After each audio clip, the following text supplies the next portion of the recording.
Essas coisas levaram mais de 3 meses para te dar uma ideia de como era difícil, grande e complicado o perigo. Sabemos porque eles. Estavam dormindo no ponto aqui? Por que isso ficou sem resposta?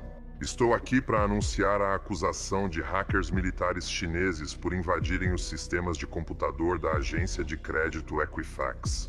Quase todas as empresas conhecidas já foram hackeadas, incluindo a Equifax e uma instalação nuclear no Irã.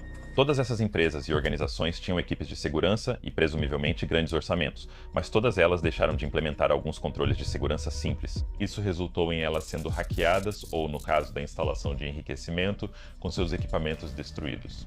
Controles de segurança são um dos tópicos mais básicos em cibersegurança, mas também um dos mais importantes. Então, vou fazer o meu melhor para explicar isso neste vídeo de uma forma que faça sentido de maneira intuitiva. Veja uma forma simples de entender controles de segurança. Basicamente, um controle de segurança é qualquer coisa, literalmente qualquer coisa, que ajude a proteger a confidencialidade, integridade e disponibilidade em uma empresa. E uma maneira ainda mais simples de pensar sobre isso, um controle de segurança é apenas algo que protege outra coisa. Essa é a forma mais básica de entender. Então, se você pensar em autenticação multifator, isso é um controle de segurança. Gerenciamento de patches em tempo hábil, como atualizar seus programas e sistemas operacionais, isso também é um controle de segurança. Uma política que proíbe conectar dispositivos USB desconhecidos em infraestruturas críticas também é um controle de segurança. Não é complicado. Se protege algo, é um controle de segurança. Pense na sua casa. Você tem trancas nas portas, certo? Esse é um controle de segurança preventivo, pois impede que pessoas aleatórias invadam a casa. E você tem um detector de fumaça, por exemplo. Então, se houver um incêndio na sua casa, o detector de fumaça não impede o incêndio, mas detecta que pode ter havido um incêndio. Então, é um controle de segurança de detecção e pense na sua campainha Ring, câmera ou algo assim, que não necessariamente impede alguém de entrar, mas pode ser um controle de segurança de detecção, mas também pode ser um controle de segurança preventivo. Se um ladrão vê uma câmera na porta, provavelmente fica menos inclinado a invadir, pois a câmera o dissuade. É um elemento de dissuasão. Os controles de segurança e as organizações fazem exatamente a mesma coisa, mas eles são muito meticulosos com isso, e eles vão ter uma matriz com tudo o que precisam proteger e todos os diferentes vetores de ataque. Um exemplo de vetor de ataque em casa é a chaminé, pois alguém pode entrar por ela, pela porta da frente ou similar. Organizações enfrentam o mesmo. E eles vão mapear todos os controles de segurança que estão usando para proteger todas as diferentes formas que alguém pode invadir. Ou pelo menos deveriam estar fazendo isso, e eles revisam, testam os controles e tudo mais. Você faz algo parecido em casa, de forma intuitiva, sem uma matriz, por exemplo, na porta da frente. Temos uma câmera Ring, é intuitivo, mas não chamamos de controles de segurança. Isso nos leva às categorias de controles, pois as pessoas gostam de categorizar na cibersegurança.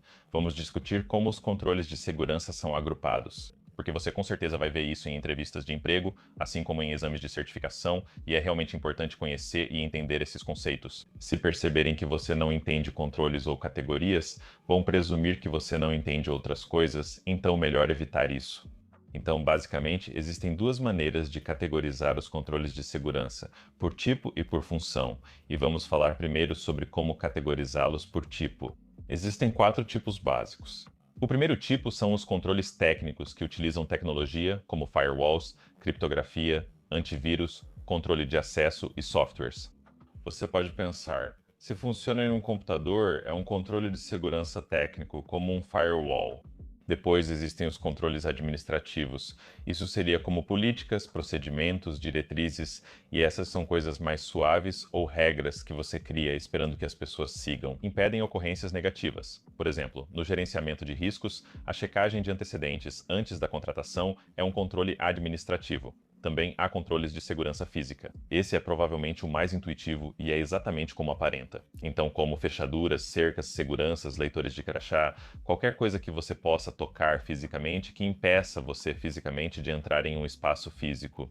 Também há controles de segurança operacional, que são mais complexos, mas envolvem ações rotineiras das pessoas. Treinamentos de conscientização em segurança e exercícios simulados de resposta a incidentes se enquadram nessa categoria, ou seja, praticar como agir em caso de incidente.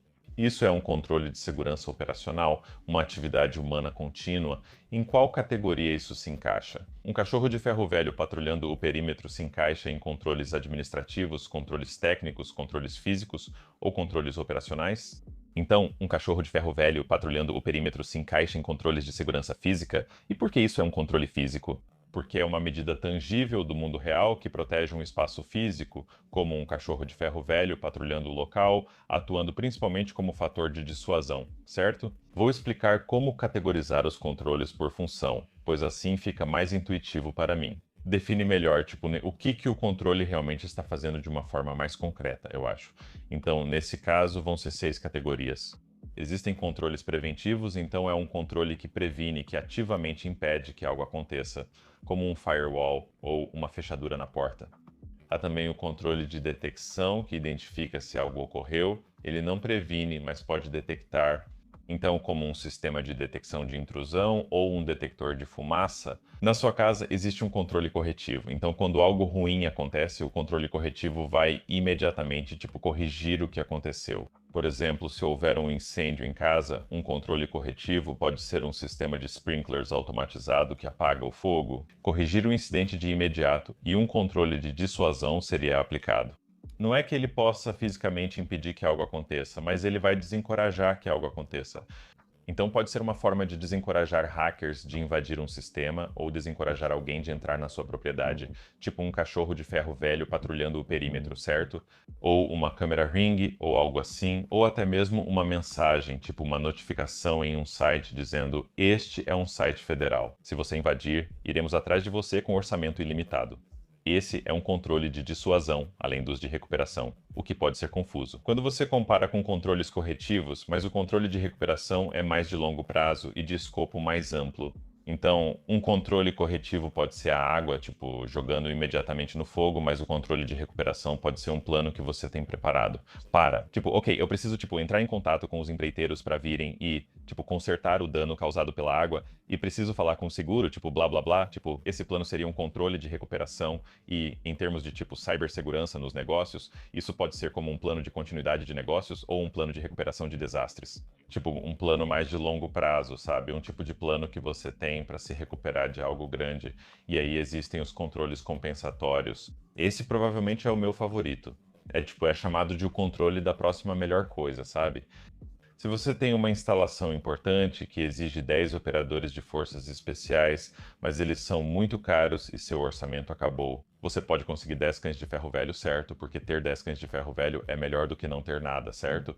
Então esse é um controle compensatório. Se não alcançar o ideal, opte pelo controle compensatório. Tipo, se você não tem uma câmera Ring, certo, para evitar que as pessoas invadam sua casa ou para tentar dissuadi-las disso.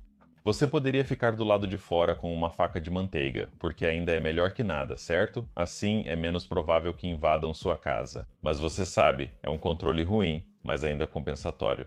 Agora vou te mostrar como é um controle de segurança real. Em empregos reais, você vai ler e usar isso. Então, o que está vendo na tela?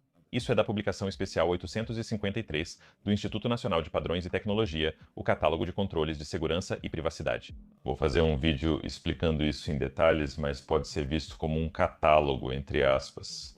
Como todos os controles de segurança, tipo, você sabe, não todos, mas basicamente todos os controles de segurança, e você pode vê-los, todos. As famílias de controles aqui representam categorias como segurança de pessoal, avaliação de riscos, entre outras. Então vamos analisar o controle de acesso. Isso vai ser algo realmente familiar para todos que estão assistindo isso. E então, dentro disso, há nomes de controles individuais, então vamos analisar o que é chamado de AC11 bloqueio de dispositivo. Eu garanto que todo mundo está familiarizado com isso, só não percebe ou ainda não sabe disso. Mas a forma como esse controle é definido é AC11. Impedir o acesso adicional a um sistema iniciando o bloqueio do dispositivo após um período de inatividade de 10 tempo, ou exigir que o usuário inicie o bloqueio do dispositivo antes de deixar o sistema desacompanhado e mantenha o bloqueio do dispositivo até que o usuário restabeleça o acesso usando os procedimentos estabelecidos de identificação e autenticação.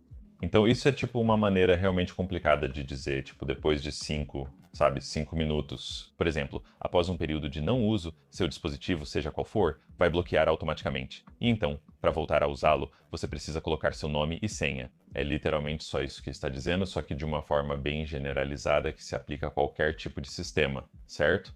Este é um controle de segurança real e frequentemente o governo acessa seus sistemas. Eles vão escolher controles do 853 da categoria de controles e, dependendo do sistema, podem exigir certos controles de segurança. Precisamos do AC11AC 9 Infinite Response 1 Infinite Response 1 e eles escolhem os controles necessários.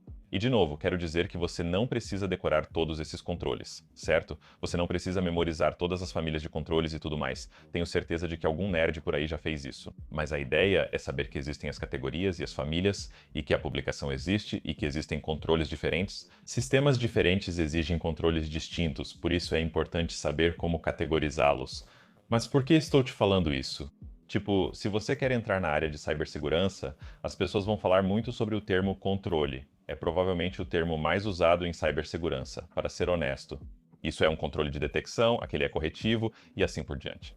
E se você não entender o que são controles, vai ser muito difícil acompanhar esse tipo de conversa. E mais importante ainda, todos esses grandes frameworks e publicações especiais, como o Instituto Nacional de Padrões e Tecnologia 853, o Instituto Nacional de Padrões e Tecnologia Cybersecurity Framework, os Control Center for Internet Security Payment Card Industry Data Security Standard Defense Information Systems Agency Security Technical Implementation Guide, todos eles usam controles de alguma forma. É fundamental que você compreenda isso, principalmente em entrevistas. Pode parecer uma curiosidade, tipo, alguém pode te perguntar algo assim, como um analista de segurança nível 2 ou um analista centro de operações de segurança nível 1, por exemplo, qual é um exemplo de um controle de segurança preventivo que você pode encontrar em um centro de operações de segurança? Eles perguntam algo assim: se você não souber o que é um controle ou exemplos de controles de segurança preventivos e não responder, isso mostra que provavelmente desconhece outros assuntos também. Isso é algo básico e essencial que você deve se esforçar para entender. É uma boa chance de usar o ChatGPT ou outros LLMs para reforçar seu entendimento sobre controles de segurança. Por exemplo, você pode pedir: me dê um exemplo de controle preventivo ou de detecção. E você pode ter uma conversa assim até ter uma boa intuição de como categorizar os diferentes controles de segurança.